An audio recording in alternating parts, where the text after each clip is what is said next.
धातु और अधातु के बारे में। यहाँ पे हम देखने वाले हैं जो आपकी धातुएं होती हैं और जो अधातुएं होती हैं इनके भौतिक गुण। भौतिक गुण कौन से होते हैं जो हमें बाहर से दिखाई देते हैं, जिनको हम देखकर ही आइडेंटिफाई कर सकते हैं। वो आपके जो गुण होते हैं उनको हम भौतिक या फिजिकली गुण कह सकते हैं।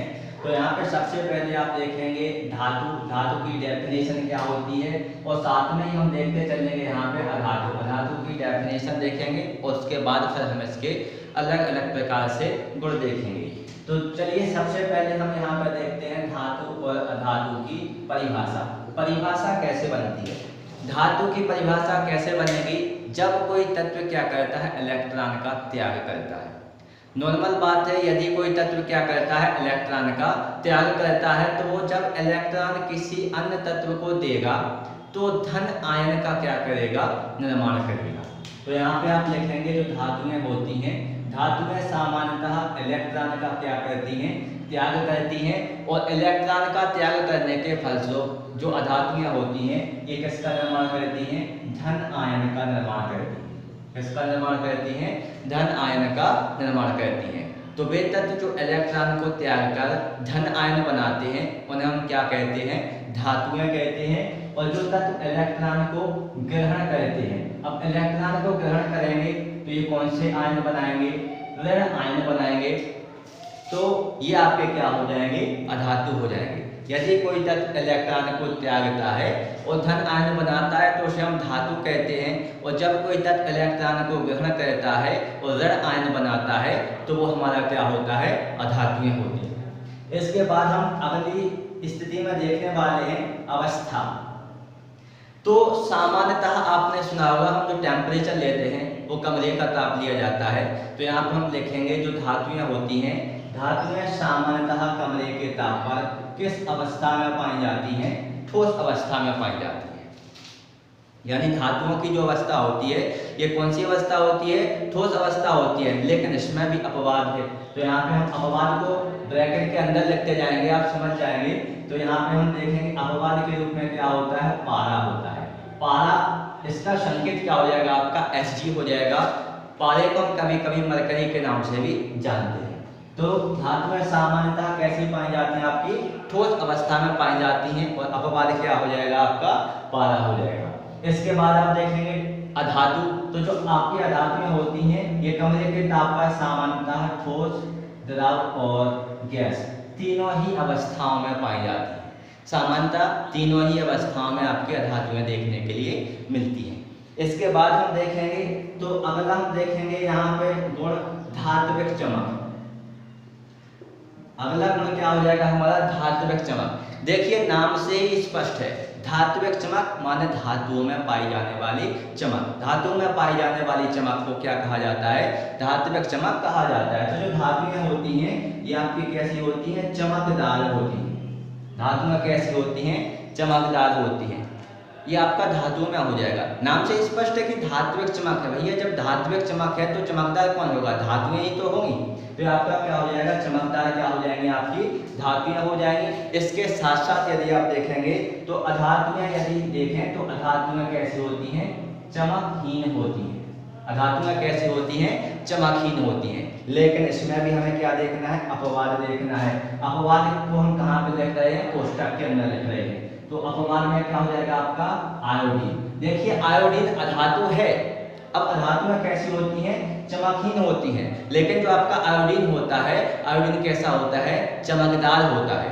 तो ये आपका कहाँ पे चला जाएगा, अपवाद के रूप में चला जाएगा। इसके बाद आप देखेंगे, इसके बाद आपका अगला गुण हो जाएगा आघात वर्धनीयता।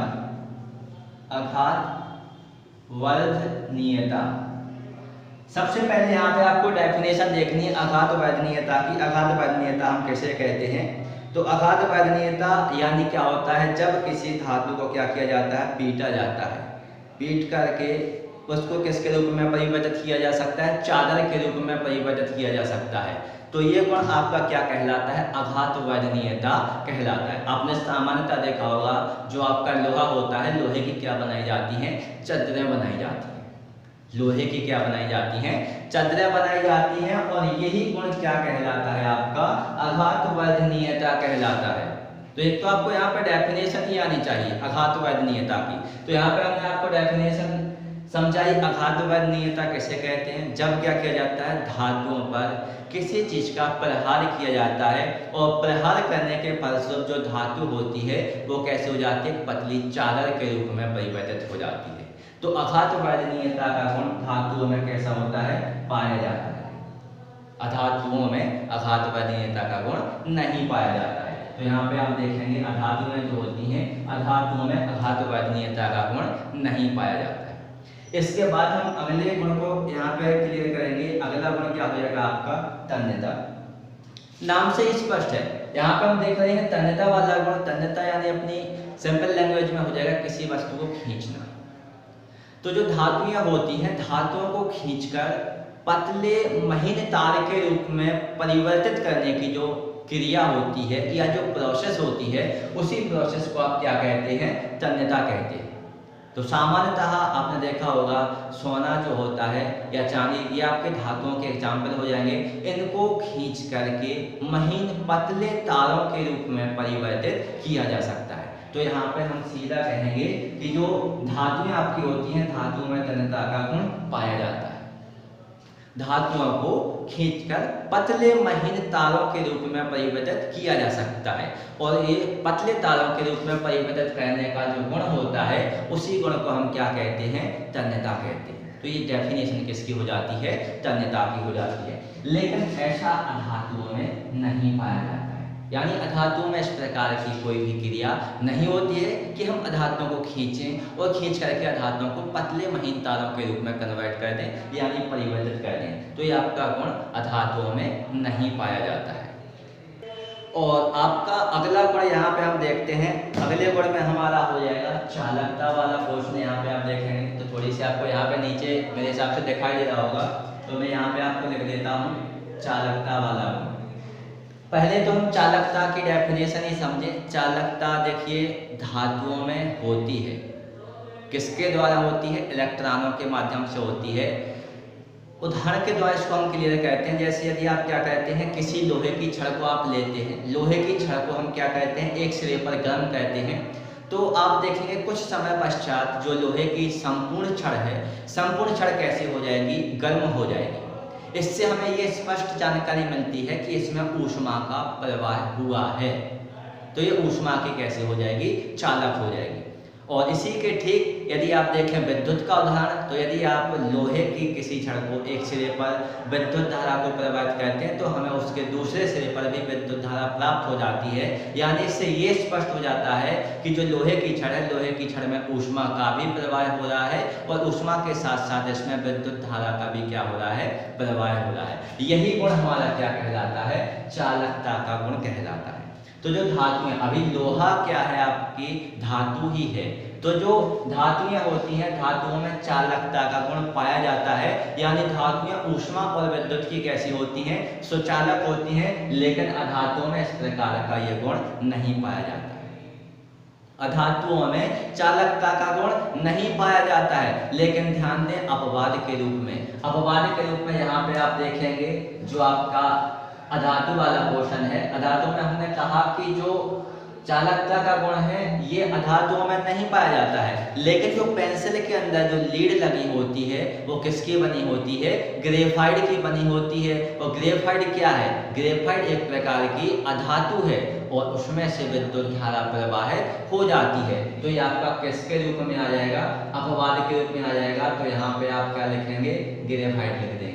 तो ये आपका किसके रूप में है, अपवाद के रूप में है, ये आपका अपवाद हो जाएगा। तो सामान्यतः आपने यहाँ पर देखा, धातुओं की डेफिनेशन देखी, धातु की अवस्था देखी, धात्विक चमक देखी, यानी धातुएं चमकदार होती हैं, अधातुएं चमकदार नहीं होती हैं। और अपवाद के रूप में आपका था आयोडीन, आयोडीन चमकदार होता है अधातु होते हुए भी। अघातवादनीयता का गुण यानी धातुओं को पीटकर चादर के रूप में परिवर्तित करना क्या कहलाता है? आघातवादनीयता का गुण कहलाता है। और ये गुण आपका कहाँ पे पाया जाता है? धातुओं में पाया जाता है। और अधातुओं में आघातवादनीयता का गुण नहीं पाया जाता है। तन्यता यानी धातुओं को खींचकर पतले महीन तारों के रूप में परिवर्तित करने की जो क्रिया होती है, इस क्रिया को आप क्या कहते हैं? तन्यता कहते हैं। तो सामान्यतः आप एग्जाम्पल के तौर पर यदि समझें तो जो सोने चांदी के जो तार होते हैं उनको खींचकर पतले महीन तारों के रूप में परिवर्तित किया जा सकता है। ये गुण आपका क्या कहलाता है? तन्यता कहलाता है। और सोने चांदी के तार यानी सोने चांदी क्या है? आपकी धातुएं हैं, तो धातुओं में तन्यता का गुण पाया जाता है, जबकि अधातुओं में तन्यता का गुण नहीं पाया जाता है। इसके बाद हमने देखा चालकता। चालकता यानी क्या हो गया? आपका जो धातुएं होती हैं वो ऊष्मा और विद्युत की कैसी होती हैं? सुचालक होती हैं। कैसे याद रखेंगे आप? लोहे का भी जो मैंने आपको उदाहरण समझा, उस उदाहरण के तो आप इसको क्लियर रखेंगे। और इसके बाद यदि आप देखेंगे तो ये आपकी कुछ डेफिनेशनें थी, और साथ में इसका उदाहरण जो आपका है चालकता वाला, अधातु में जो अपवाद होता है, ये अपवाद भी आपको लर्न करके यहाँ पे रखना है। यानी जो ग्रेफाइड है ये अधातु है, फिर भी ये चालकता का गुण प्रदर्शित करता है। ये आपका अपवाद स्वरूप दिया गया है।